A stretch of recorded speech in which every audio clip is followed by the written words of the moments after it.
जय हिंद दोस्तों। आज के वीडियो में समझते हैं कि फ्रांस क्यों लैग कर रहा है इंटरनेशनल मार्केट में। जी हाँ, मार्केट में कहने का मतलब है जो इंटरनेशनल जो गेम है फॉरेन पॉलिसी का, उसमें फ्रांस सबसे ज़्यादा आज के दिन फ्रस्ट्रेटेड, सबसे ज़्यादा भौचक्का हुआ दिखाई दे रहा है। ऐसे क्यों है, आइए समझते हैं इस वीडियो में। तो सबसे पहले बात करते हैं 2020 की। जब विश्व में प्रकोप चल रहा था तब फ्रांस भी ऐसे तिलमिलाया हुआ था, जो कि सब देश ही थे क्योंकि कोरोना का कहर था। उसके बाद 2022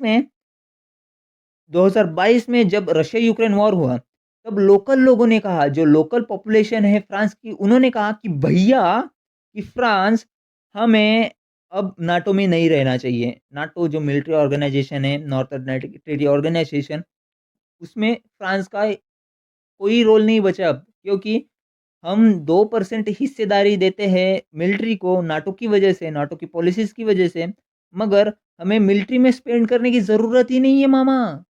वो अपने प्रेसिडेंट को बोल रहे हैं कि तुम्हें लिटरली मामा बनाया जा रहा है, मिलिट्री में अब स्पेंड मत करो। वही पैसा आज के दिन तुम रिसर्च एंड डेवलपमेंट, किसी टेक्नोलॉजिकल फील्ड में या फिर कंपनीज़ में लगाओ, आप बहुत ही ज़्यादा ग्रो कर सकते हैं, मगर उसमें आप स्पेंड ही नहीं कर रहे हैं, सिर्फ़ मिलिट्री में स्पेंड कर रहे हैं। इसलिए वजह से फ्रांस में लिटरली दंगे हो चुके थे। लिटरली दंगे हो चुके थे। जो वहाँ के प्लेयर हैं, किलियन एम्बाप्पे, उन्होंने तक ट्वीट किया था कि प्लीज़ शांत हो जाइए। मेरे जो सपोर्टर्स हैं, उनसे मैं रिक्वेस्ट करता हूँ, किलियन एम्बाप्पे रिक्वेस्ट करते हैं कि प्लीज़ शांत हो जाइए। रशिया यूक्रेन वॉर के दौरान फ्रांस ने रशिया से ऑयल लेना बंद कर दिया था, क्योंकि सभी नेटो देशों ने भी यही फैसला किया था कि हम रशिया से ऑयल और गैस नहीं लेंगे। जबकि विंटर आने वाला था वेस्ट में, फिर भी फ्रांस और जर्मनी ने ऑयल नहीं लिया रशिया से। तब जाके उनको रियलाइज़ हुआ कि अमेरिका अमेरिका कह रहा है कि रशिया से ऑयल मत खरीदो, अमेरिका से ऑयल खरीदो, और अमेरिका ज़्यादा दामों पे ऑयल बेच रहा है।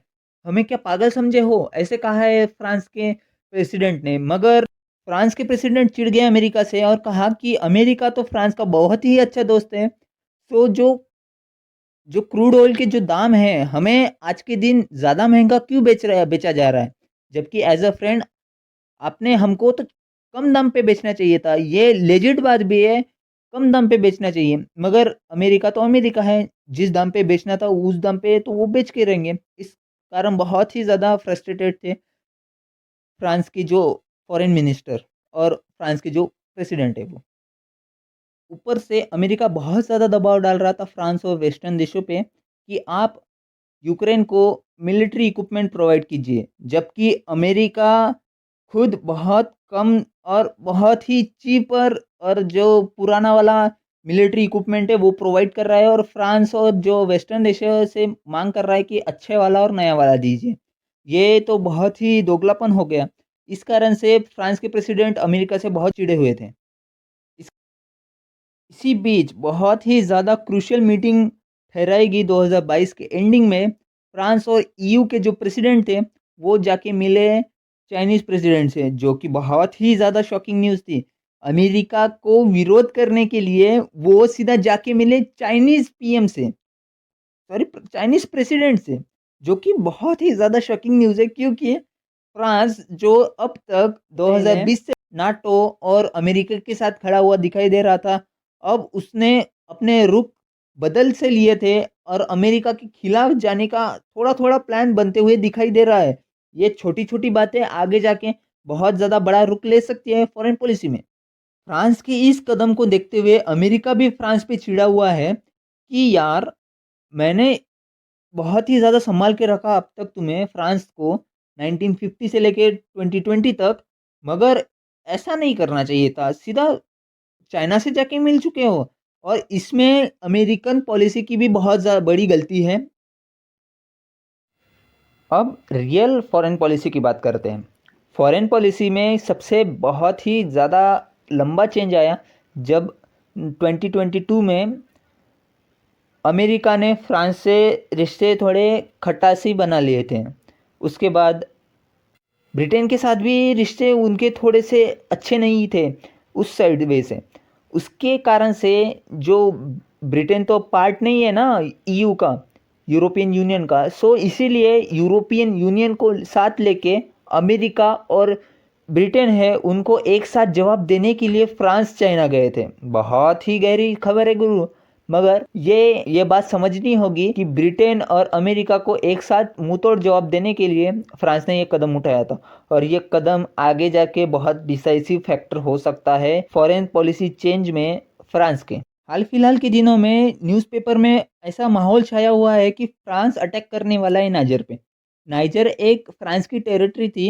1945 से पहले फ्रांस का नाइजर देश पे कब्जा हुआ करता था। इसी कारण से जब वहाँ से फ्रांस निकला तब उन्होंने एक शर्त रखी कि जो नाइजर का गोल्ड माइंस या फिर ऐसे कुछ खजाना है ज़मीन के नीचे वो गड़ा हुआ, वो हम रख लेंगे। मगर नाइजर्स ने वो बात अब तक मानी, आगे जाके नहीं मानेंगे ऐसे कहा है नाइजर। और नाइजर के पीछे खड़ा है कहीं ना कहीं यूएसए। इस कारण से नाइजर भी कतरा नहीं रहा है फ्रांस से सीधे झड़प में आने के लिए। तो ये बहुत ही ज़्यादा इंटरेस्टिंग न्यूज़ है कि यूएस ने बहुत ही ज़्यादा अच्छे से फॉरेन पॉलिसी का यूज़ करते हुए खुद सीधा फ्रांस को टारगेट नहीं किया, नाइजर को सीधा बीच में लाके यूएस ने फ्रांस को बताया कि आप चाइना की ओर मत जाओ, वरना हमारे पास 150 देशों के साथ रिलेशन है कि कहीं ना कहीं से तो पुंगी बजा ही लेंगे। इस कारण से फ्रांस भी यूएसए पे बहुत ज्यादा चिढ़ा हुआ है, और ये इंटरनल खबर है। फ्रांस को बिल्कुल ये भा नहीं रहा कि जो हमारे नीचे था वो आज उठ के हमको कैसे ऐसे चेतावनी दे रहा है, हमको हमको कैसे ऐसे धमका रहा है। इस कारण से न्यूज़पेपर में ऐसे माहौल छाया हुआ है कि फ्रांस अटैक कर सकता है नाइजर पे, बट एक्चुअली अटैक करने की संभावना बहुत ही ज़्यादा कम है। और ऐसी ही खबर और ऐसी इंटरेस्टिंग स्टोरीज जानने के लिए फॉरेन पॉलिसीज़ की और इंटरनेशनल मार्केट में क्या चल रहा है, इंटरनेशनल न्यूज़ क्या है और इंटरनेशनल न्यूज़ के कैसे मायने निकाले जा सकते हैं, इस चैनल पर बने रहिए। तब तक के लिए जय हिंद।